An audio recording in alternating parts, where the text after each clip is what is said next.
صحابہ کرام رضوان اللہ تعالی علیہم اجمعین اس بات کی کوشش کرتے تھے کہ وفات کے وقت حسن خاتمہ کیسے ہو اس بات کو اختیار کیا جائے. انہی میں سے ایک لا الہ الا اللہ کا ورد وفات سے قبل ہے. یہی وجہ ہے کہ شریعت اسلامیہ نے کہا لقنوا موتاکم بلا الہ الا اللہ، اپنے مرنے والوں کو لا الہ الا اللہ کی تلقین کیا کرو، جس کے بارے میں یہ خبر ہو جائے، یقین ہو جائے کہ اب اس دنیا میں اس کے دن زیادہ نہیں ہیں، اس کے اطراف میں بیٹھ کر لا الہ الا اللہ کا ورد کرو. لیکن خبردار مریض کے ساتھ زبردستی نہ کرو. عین ممکن ہے وہ بیماری کی تکلیف اور دوسرے پریشانیوں کی وجہ سے ہمیں خاموش رہنے کے لیے کہے، یا یہ کہہ دے کہ میں اس کلمے کا ورد نہیں کروں گا، اور اس کی موت اگر اسی حالت پہ ہو جائے تو معاملہ بڑا خطرناک ہو سکتا ہے. بس مریض کے اطراف میں بیٹھ کر شریعت اسلامیہ نے لا الہ الا اللہ لا الہ الا اللہ کہنے کا حکم دیا. انس بن سیرین رحمہ اللہ علیہ کہتے ہیں کہ ہم انس بن مالک رضی اللہ تعالیٰ عنہ کے پاس پہنچے. اس وقت پہنچے جب انس بن مالک سکرات کے عالم میں تھے. انس بن مالک کی وفات ہو رہی ہے. یقیناً بات بڑی غم کی ہے. اس قدر جلیل القدر صحابی اس دنیا کو خیر بات کہے جا رہے ہیں. کہتے ہیں کہ ہم انس بن مالک کے اطراف غمزدہ حالت میں بیٹھے ہیں، خاموش، کسی کے پاس جرت نہیں کہ انس بن مالک کے سامنے گفتگو کی جائے. انس بن مالک حالت سکرات میں ہیں. انہوں نے لوگوں سے کہا لقنونی بلا الہ الا اللہ، خاموش کیوں بیٹھے ہو، مجھے لا الہ الا اللہ کی تلقین کرو، میرے اطراف بیٹھو تو لا الہ الا اللہ پڑھتے رہو. لوگوں نے لا الہ الا اللہ پڑھنا شروع کیا. انس بن مالک بھی لوگوں کے ساتھ لا الہ الا اللہ کا ورد شروع کرتے ہیں.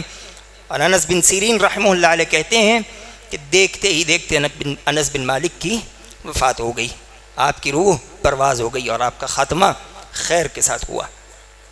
تو مریضوں کے اطراف جس کے بارے میں یقین ہو جائے کہ اب اس دنیا میں اس کے دن کم ہیں تو ہمیں لا الہ الا اللہ کی تلقین کرنی چاہیے. لیکن آج ہمارے معاشرے میں یہ بڑا عجیب معاملہ ہے کہ لوگ مریض کے قریب اس کلمے کو دہرانے سے شرم محسوس کرتے ہیں، کتراتے ہیں. یہ سوچتے ہیں کہ لوگ کیا سوچیں گے، لوگ میرے بارے میں یہ گمان کریں گے کہ میں اس کی موت چاہتا ہوں. یہ فرق نہیں پڑتا کہ لوگ کیا سوچیں گے، یہ فرق پڑتا ہے کہ آپ اس کی آخرت کے بارے میں کیا سوچتے ہو. کہ آپ نہیں چاہتے کہ اس کا خاتمہ خیر کے ساتھ ہو جائے. اگر آپ چاہتے ہو تو میتوں کو، مریضوں کو لا الہ الا اللہ کی تلقین ہونی چاہیے. اسی طرح حسن خاتمے کی علامتوں میں سے ایک علامت یہ ہے کہ مریض کی پیشانی پر پسینہ آ جائے.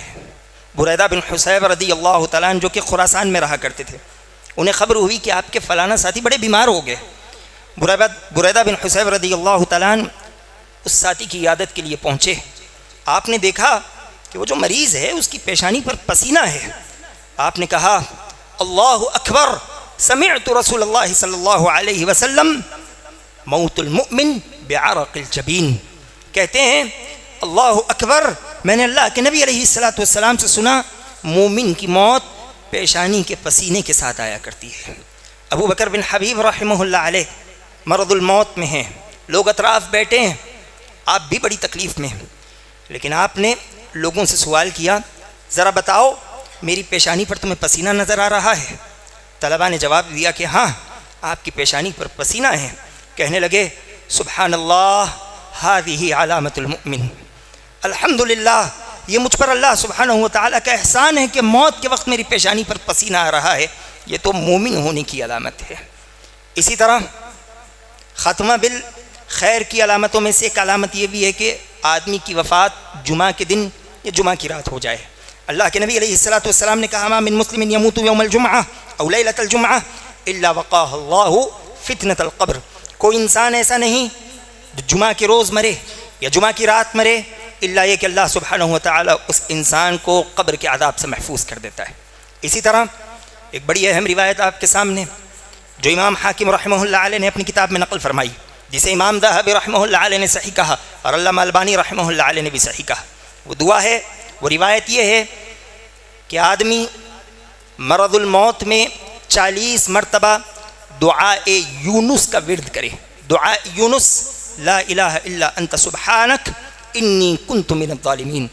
نبی علیہ الصلوۃ والسلام کہتے ہیں کیا میں تمہیں اللہ سبحانہ و تعالیٰ کے اسم اعظم کا حوالہ نہ دوں؟ کیا تمہیں نہ بتاؤں کہ اللہ کا ایسا اسم اعظم ہے جس کے ذریعے کوئی بندہ دعا کرے تو اس کی دعا قبول ہو جائے، اللہ سے کچھ مانگے تو اسے عطا کر دیا جائے۔ یہ وہی دعا ہے، یہ وہی نام ہے جس کے ذریعے سے یونس علیہ السلام نے 3 اندھیروں میں اللہ سے التجا کی، اللہ نے ان کی دعا قبول کر لی۔ وہ کیا ہے؟ لا الہ الا انت سبحانک انی کنت من الظالمین۔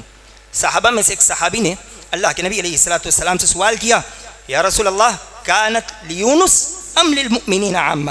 اللہ کے نبی علیہ السلام یہ دعا کیا صرف یونس علیہ السلام کے لیے ہے یا تمام مومنوں کے لیے ہے؟ نبی علیہ السلام نے کہا، کیا تم نے قرآن کی وہ آیت نہیں پڑھی؟ وَنَجَّيْنَاهُ مِنَ الْغَمِّ وَكَذَلِكَ نُنْجِي الْمُؤْمِنِينَ۔ یونس نے جب اس آیت سے اللہ سے دعا کی، اللہ نے دعا قبول کی، اللہ نے ان کی پریشانی سے انہیں آزاد کر دیا۔ وَنَجَّيْنَاهُ مِنَ الْغَمِّ، ہم نے انہیں آزاد کر دیا، نجات دی۔ وَكَذَلِكَ نُنْجِي الْمُؤْمِنِينَ، ہم اسی طرح مومنوں کو بھی نجات دیں گے۔ جو کوئی اس آیت کے ذریعے اللہ سبحانہ و تعالیٰ سے دعا کرے، اللہ سبحانہ و تعالیٰ دعا قبول کرے گا۔ اب خاتمہ بالخیر سے اس کا کیا تعلق ہے؟ تو اسی روایت میں اللہ کے نبی علیہ السلام نے کہا، ایما مسلم دعا بها فی مرضه 40 مرة فمات فی مرض ذلك اعطی اجر شہید وان برئ وقد غفر له جميع ذنوبه۔ نبی علیہ السلام نے کہا کہ جو مسلمان مرض الموت میں اس دعا کو 40 مرتبہ پڑھے اور اسی حالت میں مر جائے، اللہ سبحانہ و تعالی صرف اس ایک دعا کے 40 مرتبہ پڑھنے کی وجہ سے اس انسان کو شہید کے اجر سے نواز دے گا۔ اور جو آدمی 40 مرتبہ پڑھے اور نہ مرے، بچ جائے، نبی علیہ السلام کہتے ہیں اس انسان کے پچھلے تمام گناہ معاف کر دیے جائیں گے۔